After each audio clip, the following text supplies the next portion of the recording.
There we go. Welcome back, Flipboard fam. This is your favorite coach, Coach Jeffrey, and I have another amazing guest here tonight, my good friend Mike Olson. Welcome to the show. Thank you, Will. I feel a little bit like a celebrity. I mean, that was a nice opening. Like that's on. Hey, man, thank you, man. I appreciate it. So, hey, Mike, tell our listening audience a little bit about yourself. So first, I want to thank you, Will. Before I answer that question, it's really an honor to be on the show. You're a guy that we go way back, and someone that has always been inspirational to me. And I just appreciate the opportunity to hang. And when you called the other day, I couldn't answer the phone fast enough, right? Like, there's a lot of calls that I get that I'm kind of like, oh man, like whoa. But then I saw it was you. I was like, man, what's Will? Let's see what's going on. So that was great to hear from you and reconnect. And yeah, man, I really appreciate it. This is pretty cool, and I loved everything that you're doing. And you're a big inspiration, and you're one of the greats, man. You're one of the kids that are in your classroom that you touch. They are lucky because they've got someone that is one of the best. Period.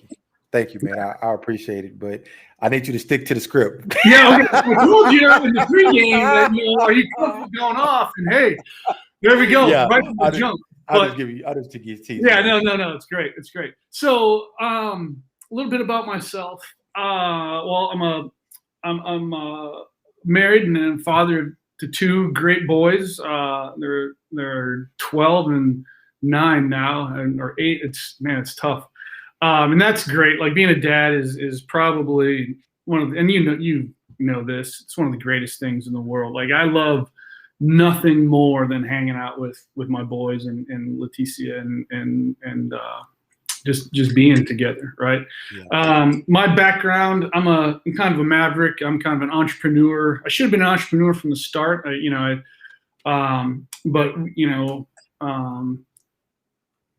kind of been at every level in education. We were teachers together back in the day, moved into the administration, moved into charter schools, moved into data at the big district, kind of always looking for the edge to what's going on here. How do we fix this? I'm just an innovator by nature, and then ultimately landed on, I gotta do something.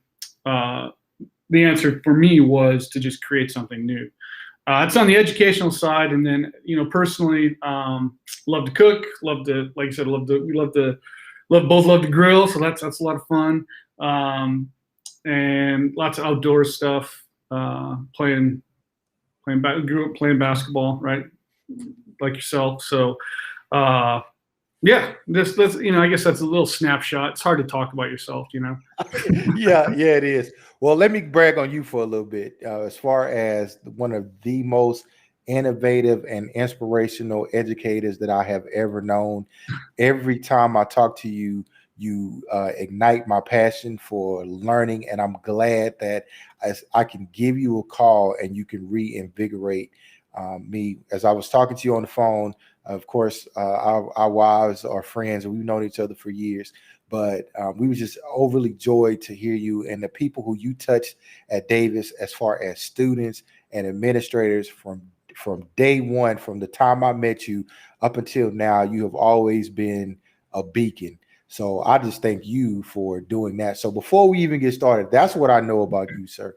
You are a great man, and I appreciate you being a really good friend who I can call on. Well, you're too kind, and the friendship thing is as I get older, man, it's just people in your lives, your friends. That's what it's all about. That's who's most important. So I appreciate that. Yeah, no problem, buddy. So you were a teacher with me. We worked at Jefferson Davis High School when Jefferson Davis was a dropout factory. You were one of the people in the English department who were instrumental, people who could teach. I'm not just talking about who can lead, but you were an amazing teacher. You moved into administration. What made you decide to build your own school? Lots of things. I think at the core of it, it's as a kid, school sucked for me. Right, I was bored out of my mind, and I grew up in a real small town, real small school, great people, surrounded by great folks, and I loved I loved school and I hated it. Like I loved the learning. It was so interesting, but golly, I was bored out of my brain and having to follow the rules. I remember looking out, like I was probably 7, 8, 9 years old, probably my youngest son's age, Simon, and looking at my dog in the yard, right underneath the tree before school. I'm like, can we just switch places? Like I want to be hanging out under the tree, running around, doing what you do, rather than having to stand in line, sit here for this long, do this, do that. It just killed me as a kid. But I still, I loved it. I liked it, but it was a very painful experience. And when I had the opportunity to walk into a school here, in Houston, and then as a teacher and be witness to, I kind of went into it like, we got to be able to change this whole thing, right? Like from the jump, that was the first thing I always thought about was, let me get into this, but the whole goal is to change it all, right? That was early on, even when I was in college. And to watch, and there's a lot of great that happens in schools, so I don't want to drag on schools, but there's a lot of pain. It's not great for everybody, right? There's a lot of painful experiences that happen in school, and I think largely, teachers are given an impossible job, right? Principals, teachers, this idea of school in general, I think they're just given an impossible job, and so I thought about, as I kind of weaved my way in and out, I was like, I spent some time at the district level of one of the largest school districts in Houston, crunching numbers, crunching data. And I did some analysis that would just blew my mind, right? That made me look at the schools that we thought were always the worst performing. Well, when you controlled for certain factors around ELL learners, special ed population, all kinds of things, actually those schools were really doing well, right? And so it struck me that this whole thing is this big behemoth, and just like the companies that are big today, like Apple starts in a garage, like all the tech companies all started up in these little tiny spots trying to figure out something differently. I think that's where I kind of took my cues, is like, we've got to just go back to the basics. Let's go to kind of one of my favorite guys is Peter Thiel, the 0 to 1, right? We got to go back to first principle thinking, and just really reimagine what the learning experience can be from the ground up, and let's just build around that. There's too many entrenched interests. There's too much.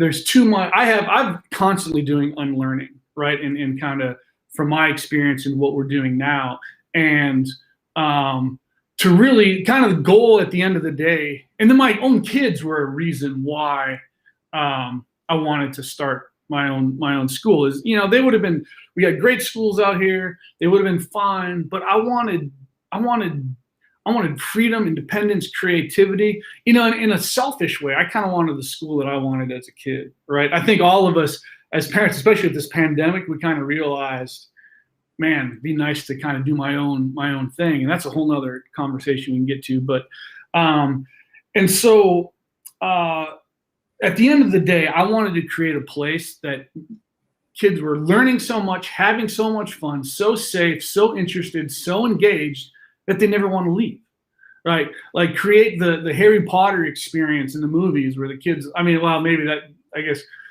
the best analogy, but I wanted to create a magical place where kids can come and learn and have fun and engage and pursue their passions, right? And really kind of refocus for me what the purpose of school is, and that's to help people create themselves. I think our premise at my school is we believe every child's a genius on a hero's journey to change the world.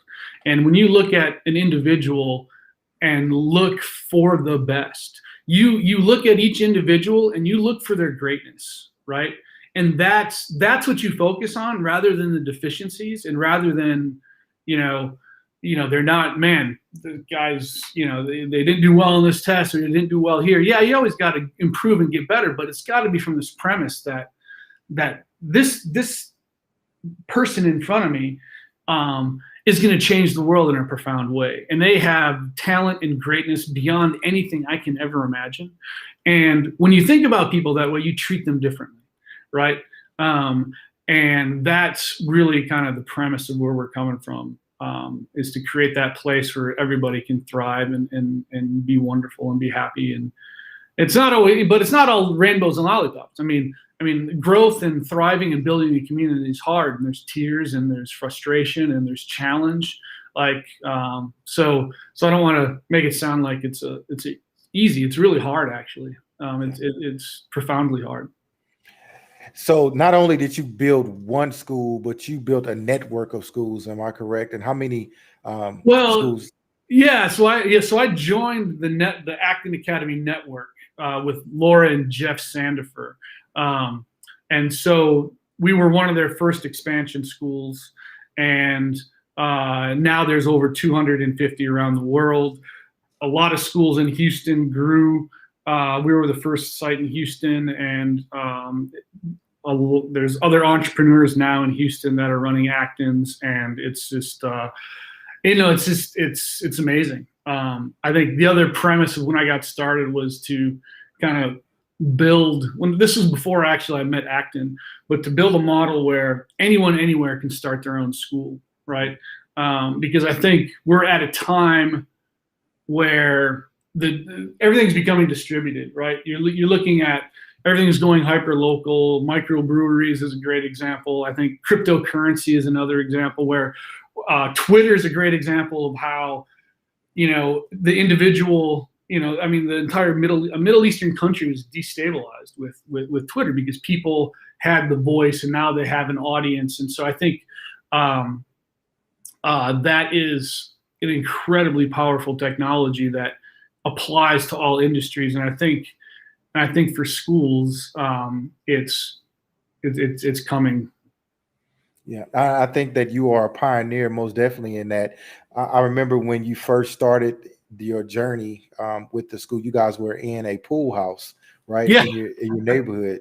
And, to hear that you got over 200 schools worldwide, man, that's amazing. I'm so proud of you, because I know the work that you and Leticia put into it, and you and your whole family believe in it. That's another thing. You're not just talking about something that you didn't invest your family in, so. Yeah. And I think that's, when I think about, again, selfishly, that's one of the benefits I didn't even anticipate, is I'm with my family every day, right?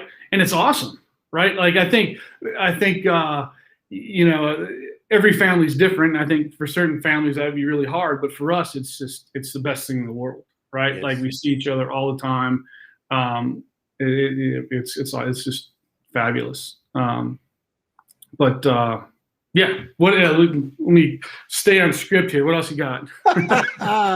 Yes, sir. Why is it important for students to develop a respect for economic, political, and religious freedoms? So that's one of our pillars, right? And I think any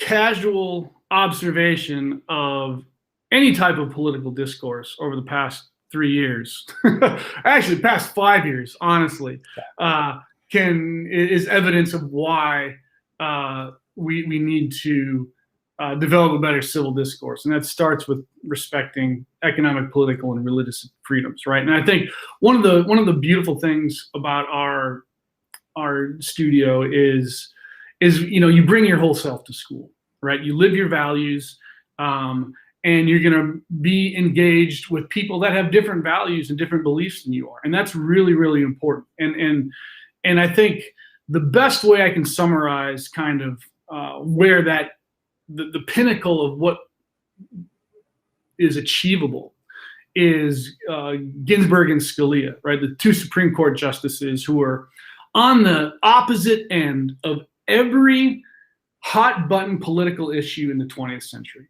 21st century, right? Every one of them, absolutely polar opposites, yet they were absolute best friends, right? To me, that is a beautiful lesson that needs to be shouted from the mountaintops. That two people that have absolutely diametrically opposed views can still be friends. They can still find that common ground, and that's one of the absolute non-negotiables in our studio is that you find the common ground, and by doing that, you deepen. Kind of a couple things happen when you're involved in a discussion with someone when you're involved in when you're seeking understanding rather than trying to prove your point. I think that's a lot of what we talk about in our civilization, in our history is listen, are we here just to prove that we're right? Right? Is that what we're trying to do, is prove that I'm right and you're wrong? Well, if it is, then that's a huge missed opportunity, right? And I don't think there's a lot of good that comes out of that. So yeah, so let's say I win and you feel terrible about it. Well, now our relationship's fractured. Now, to build a coalition, build a work, it's going to be really difficult, right? Versus if our goal is to seek understanding of each other, and we stop a lot of we kind of put a rule in place sometimes in our discussions where before you can say anything or state your opinion, you've got to ask 3 to 4 questions of someone before you can say what you think or to voice your opinion, because the goal is to seek understanding. And then a couple things happen when you do that. A, you deepen your own convictions, right? Like you hear their argument and then you listen and you ask some questions and they don't answer them in a way that satisfies you. You kind of realize, okay, it validates kind of where I'm coming from. Or you change your mind, right? And you're like, wow, I never thought of it that way. Like that changes my position a little bit, right? And I think society needs a lot more room for people to be able to change their minds, change their positions. That it's okay. Like that's one of the markers of being intelligent is to be able to change your positions, and new data comes about and you move forward. Life is changing. Like we don't live in the same world we lived in, just even a year ago, right? Just think how different the world is compared to a year ago. It's crazy. It is crazy, man. And I don't know where we fell off in civil discourse. Why is it so important that you're right? And my boss, I did something that I shouldn't have done at work, and I kept. I went to my boss, and what made me realize the way my boss spoke to me, I was like, "Oh, I'm sorry, man. I'm so sorry." He was like, "You don't have to be sorry. I don't want you to. Just don't worry about it. Let's just move past it. Don't try to. It's not that you had to be right or that I'm wrong. Let's just move past this." And so I was like, "Man, that made a deeper respect for my leader when he framed it in that way." There was, of course, it was something that I probably shouldn't have done. And now that I think about it as the lesson learned, I know that's something I shouldn't have done. So, but for him to say that to me in that fashion, it's not about being right. It's not about your fault. Let's just go ahead and move past it. Now you've learned the lesson. And I think that that's important. When we are in discourse with people, it's not necessarily about being who's right or who's wrong. And I appreciate your school focusing on that, because I think that's important. So, which goes into our other question. Why is it important to build strong character in students? I mean, there's a saying that, the character is destiny, right? And I think when you think about,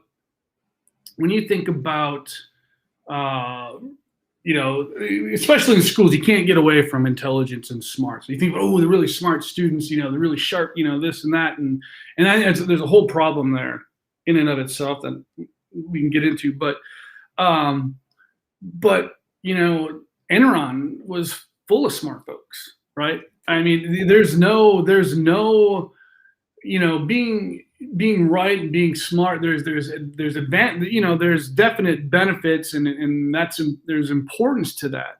but I don't think it's as important as being fair and honest and kind and doing what's right, right? And I think having a strong character means admitting when you're wrong, embracing failure. Like I think that's when I think about the character building that happens in our school is that and you just told a beautiful story about it, is that the most profound learning comes from failure, right? Like the only way that we learn is by making mistakes. And I think schools so often prioritize the right answer over the process of growth, right? That we then try to hide our mistakes. We're ashamed of our mistakes, right? And the more that one of the things we really try to do is normalize failure, right? Like if I'm doing fourth grade math and I'm struggling, that's okay, right? Like you're going to have to get this problem wrong 15 times before you get it right. And that's fine. And then, then the other side of that is some people aren't going to, and we can get into this on the methodology, is this idea of self-paced, mastery-based learning. Whereas other people, like Will, maybe you're going to fly through this lesson, but then it's going to take me longer, right? And that's fine. That's okay, right? But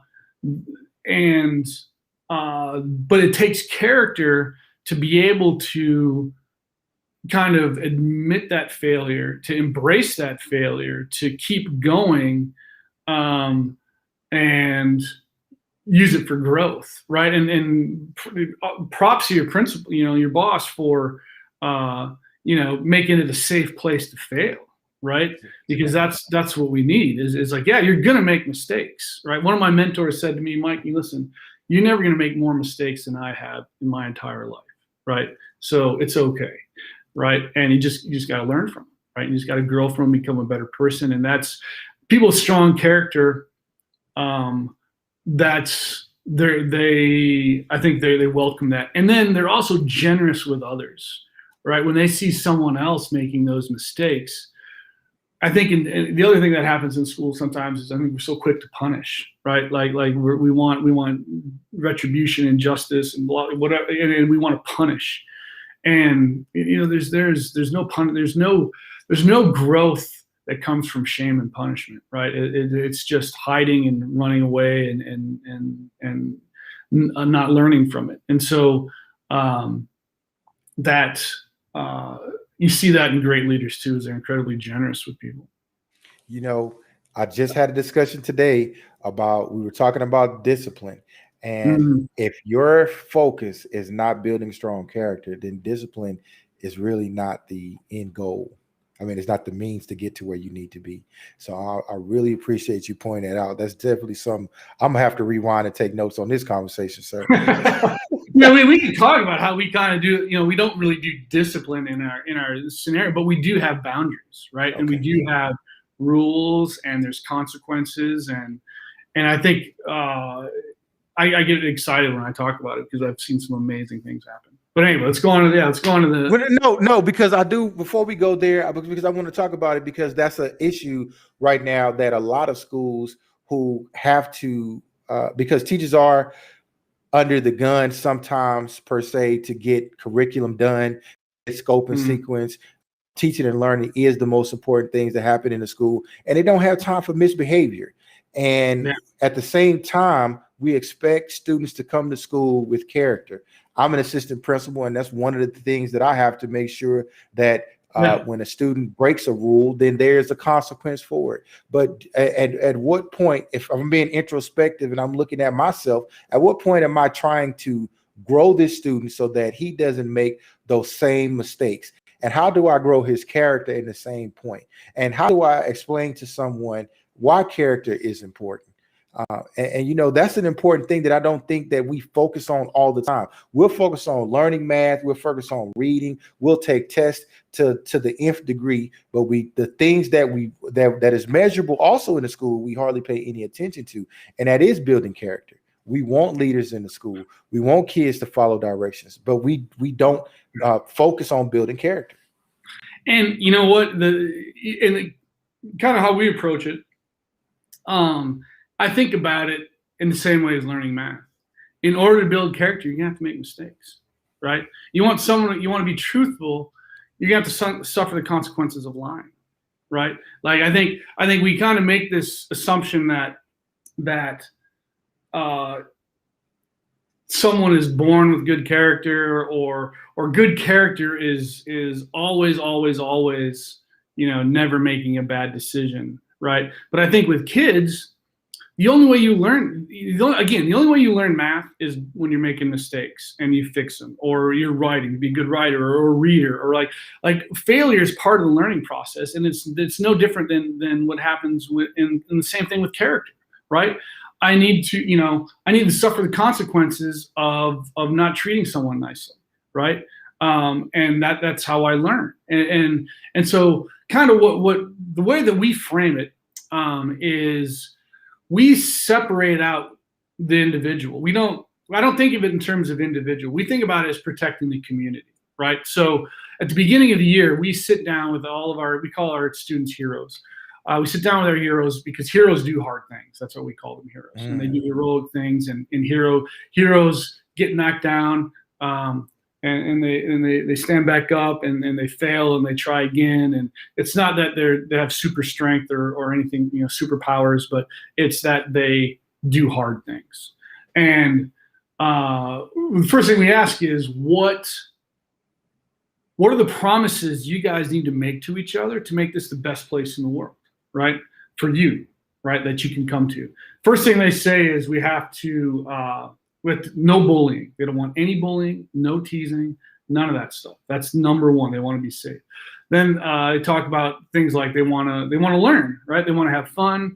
They want to work hard. The kids understand at a very elemental level that hard work is rewarding, right? And so we put those things in place, and then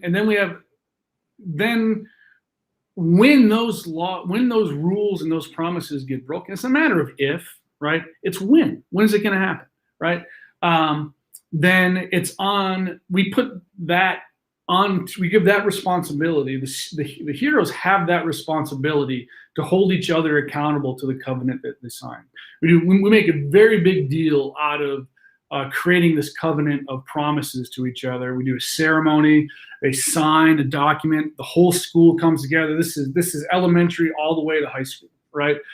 All in the same place, all in the same room, signing these documents that they've created. It's like, it's really like the constitutional, signing the Declaration of Independence is really what it comes down to.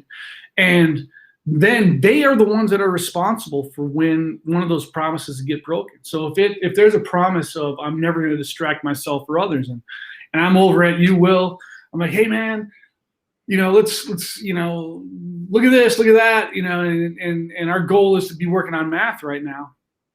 You turn to me and you say, Mike, listen, did you not sign this document that says you're not going to distract yourself or others? I was like, yeah. It was like, then are you going to live up to it? Okay, yeah, I will. Thank you. Or if I'm, it's more of a disagreement about it, then you have the ability to issue the consequence. Say, hey, listen, this is the consequence we agreed upon from the start. Here it is. You signed it. This is the consequence. Now I'm executing that consequence, right? And it's peer-to-peer, right? So as a guide in that classroom, it's mind-blowing stuff, right? And the kids do it way better. As the guide in the classroom, if I see that happen, I see something happening that I would normally want to intervene on, right? Instead of me going over there and saying, hey, Will, aren't you supposed to be doing your work right now, or what's going on, or whatever, what I will do is I'll turn to one of the heroes sitting next to me and I'll say, Laura, what do you see? What do you see? Do you see what I see over there? And she's like, yeah, they're not doing what they should be doing. I was like, well, what are you going to do about it? This is your community. What are you going to do about it? Do you think something needs to be done about it? And person oftentimes, especially a new student, will say, well, I don't know. I'm kind of scared. I don't know if I should do anything. It's like, well, Do you want to get a friend to help you? Why don't you go over to one of our returning heroes who's been here for a couple of years? Go ask her what she thinks about it. And then come back to me and tell me what you want to do. If it's you don't want to do anything about it or you want to do something about it, come back and tell me. Well, then they come back and they're like, yeah, they shouldn't be doing that. We're going to go talk to them. They go over and they talk to them. And in some cases, it gets resolved through a conversation. Sometimes there needs to be a mediation with me. They ask for a guide to help them talk it out, and that's fine. Or an older student will come in and help them talk it out. But it's always framed around we've got the consequences in place. And the question to the quote unquote offenders is, are you going to live up to the promises that you signed? Wow. If you don't,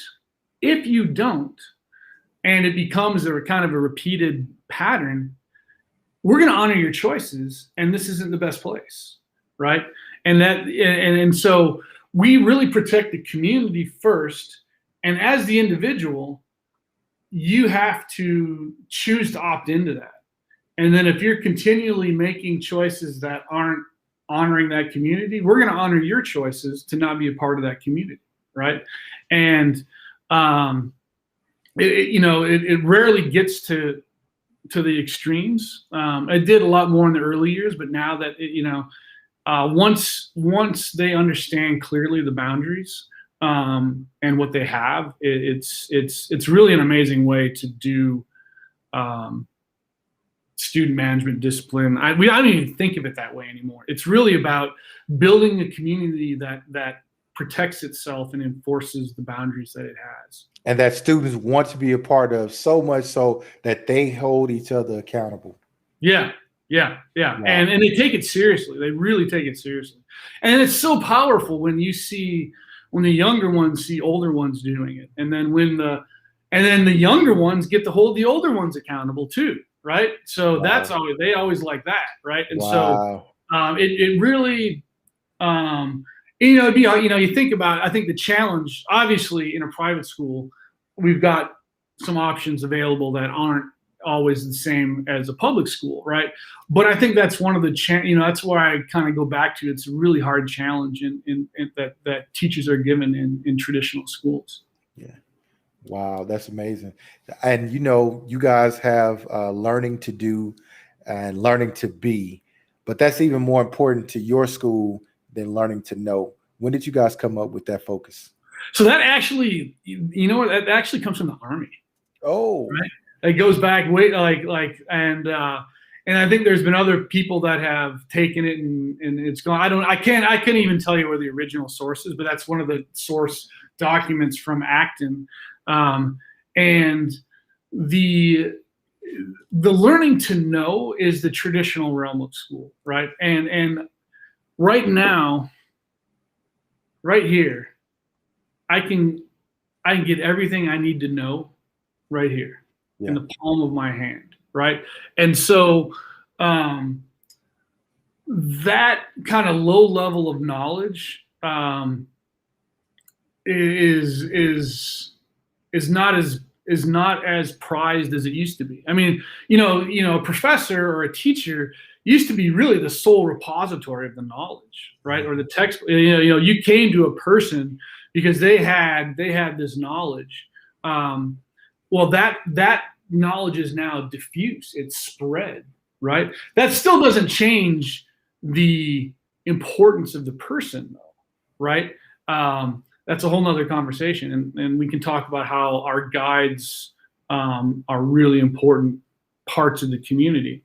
But knowing what to do with the knowledge and the character that you have and the person that you're becoming is way more important. I mean, I think when you listen to Warren Buffett or some of these really successful people that have invested in companies, and they're not timing the stock market, they're not timing any of that stuff. What they're doing is they're investing in people, right? The first thing they do is they vet the management team, they vet the people, they vet the leaders. That's who they're investing in, right? And character is huge, right? That that learning to be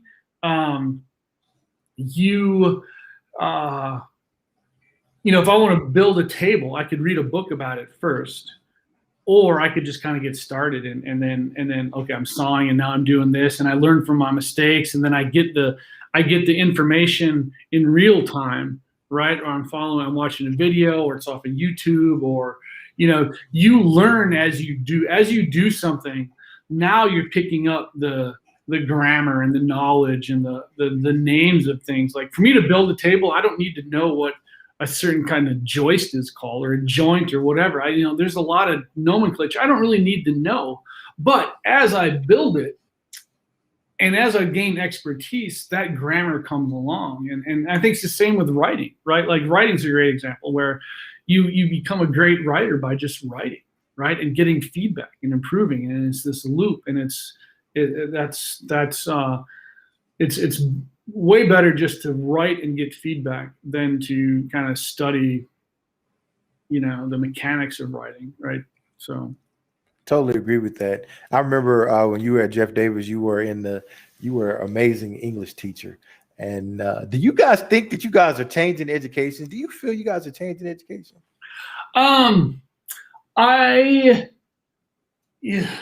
That's such a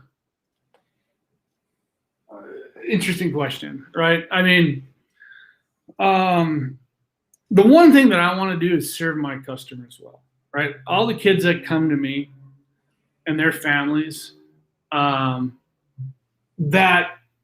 their journey, that's the focus. And if that means the demand for that continues to grow, and that means we're serving more people, and then that means we're changing education, that's great, right? And I think what's important for education is that there becomes way more models of how to do education than is currently out there, right? I think there's so many different. There's so many, like the customers, like students can be, different segments of students can be served in different ways. We don't have to do everything the same for everybody. Like I think that's the challenge. And I think that's honestly the impossible task of a teacher, is to differentiate, right? Like I've got a class of 30 kids. Some don't have a clue to what I'm talking about. Some already know what I'm talking about. And some in the middle are kind of a little bit of this, a little bit of that. And so it's really hard to differentiate, right? And so the only way you can do that is with technology. And so I think technology has a lot of advantages for us to serve students better. And I think if what I'm doing in this kind of this free place of a school that I have, I have a lot more liberty and freedom to do things differently than a public school or a charter school, or even a kind of a traditional private school, right? I think I've got a lot more ability to innovate and do things differently. And if some of these things that I do are helpful and informative in other places, then that's great. Like I want schools to be great, wonderful places for everybody. And I think one of the uses of technology is that it can free us to be more human, right? When you think about the tasks of a teacher, right? I mean, they're innumerable, right? And so if I can use technology where I can plan a lesson once and it's done, and now this technology is going to differentiate to exactly where each student is, and it's going to give them immediate feedback, and now I don't have to grade. What I just described is Khan Academy, right? That's our math curriculum, is all of our kids are doing Khan Academy. And so now as the guide, what am I left to do? Well, I don't have to plan anymore. I don't have to grade. I don't have to differentiate. Like that's all built in with the technology. What am I left to do? Well, you're left to do what great teachers do best. That's to coach, mentor, inspire, equip. That's to build really cool projects for the kids to engage in, to take that mechanical learning that you get in con, and then now you're going to apply it in building a surfboard, right? And so my role, our role of the guides it's really, they're architects of learning and managers of the culture, like creators of they're the guardians of the culture, to make sure that we're thinking and believing in ways that make everybody as the tribe better. And so, but that's only what humans can do. The computer can't do that yet, right? I mean, I think AI is really, really interesting, right? But for now, we've got to use technology to free ourselves to be more human. And that's exciting for me. Yeah, let me stop there for a moment. I've been around you for years, and like I said earlier, you have always been innovative. And not only are you talking the talk, but you walk the walk. Your schools have been innovative. I'm so proud of you that you have schools, the network that I know that you helped to build, and your vision and your leadership is just amazing. You have always been inspirational to me, man, and I appreciate you for coming on. My last question for you is, where can our listeners find you at? Yeah, so our website is actonacademychampions.org. That's our school website. We're in Northwest Houston. Well, it's funny. We're probably now, it's for Houston, we're probably central Northwest or central North. Yeah, for sure. But we've got a Facebook page that I need to do a better job of keeping updated. And, you really focus on, I think one of the things of running a small enterprise is you really got to stay focused on what's most important. And whoop, are we still there? Yeah, we're still there. Go ahead. Oh, I just brought it up while you were talking. Yeah, that's great. And so I think there's certain things that we do really well, and there's certain things we've just got to get better at, right? And primarily that's me. I've got an amazing team of people, it's just a great place for kids. The kids love it. They love coming to school. That's the other. Honestly, if a child, if someone doesn't like coming to school, yeah, that's a problem, right? Like that there needs, that's a sign. It's like if I keep going to work at a job that I don't like it's time for a change, right? And here's the thing: is we're not the only answer, right? I don't want to come out here and say we're the best. No, we're just one. We're just one of many, right? There's so many amazing teachers and educators out there that are all trying to do the best they can for kids, and release them to innovate and do things differently, and give them the cover they need to do great things for kids. And we're just one of those, right? And there needs to be a lot more. And I think one of the greatest things out of the pandemic is I think a lot of people kind of saw, wow, we can do things differently. I think it inspired a lot of people to start thinking differently about schools and education. I think that's really important. Excellent. And so we will direct people to your website. My man, thank you for coming on the show. I love talking to you, dude. I hope that we can get together and go to South by Southwest EDU, and you can be my guide. Take me on the heroes. Man, take me on the hero's journey. Those were some late nights and great late night conversations, and that's the thing I love is taking the time to think big. And then dive in, right? And so I really appreciate being on, Will. It's so good to see you. We'll spend some more time together for sure. Oh, most definitely, man. What I didn't mention is that you can cook barbecue really well. Let me go ahead and tell this story. I call myself a connoisseur, a cooker, and every time I go to cook a brisket, I made the mistake of inviting you over to my house, and I told you that you could bring a brisket. And so you came over, you brought your brisket, you put it down, and in Texas, it's really huge for the Texas men to barbecue. The sad part about it is Mike is from Wisconsin, so this makes the story even worse. So I have my friends over, we're all sitting around, and all my man friends, we all, we can cook, and we all barbecuers. And Mike set this beautifully cooked brisket down, and then he goes to cut it with this immaculate knife, and he really even need the knife because he can cut it with a fork.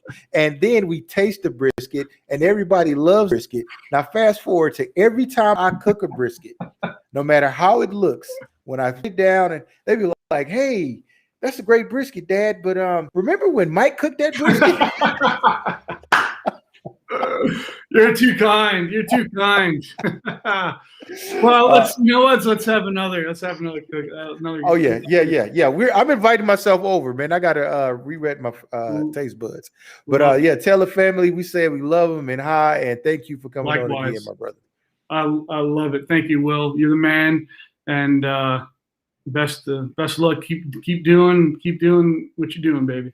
All right.